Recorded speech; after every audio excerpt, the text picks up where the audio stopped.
रात्रभर इथं झोपला काय रे?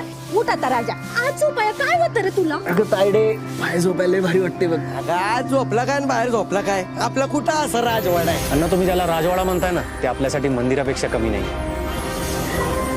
खरंय शुभ, कारण ह्या मंदिरात जो राहतो ना, तो खरंच देवाचा अवतार आहे. पण अण्णा, या भल्या माणसाच्या घरात सगळं काही ठीक नाहीये. आपापसात लय मनभेद आहेत. बास! या घरात 2 घास शांतपणे खायला सुद्धा मिळत नाहीत आम्हाला नंदात का? जीव घुसमटतोय आमचा. अरे पुढं पण ऐक ना.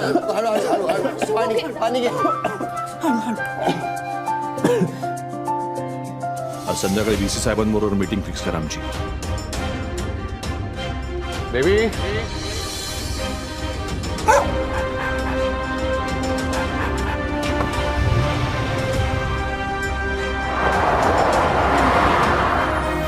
श्रावणी मॅडम, तुम्हासनी चालत असेल तर मी सोडू काय? शुभ अपुरं नातंही पूर्ण व्हावं, प्रेम असावं तर असं असावं. नवी मालिका शुभ श्रावणी या जानेवारीपासून झी मराठीवर.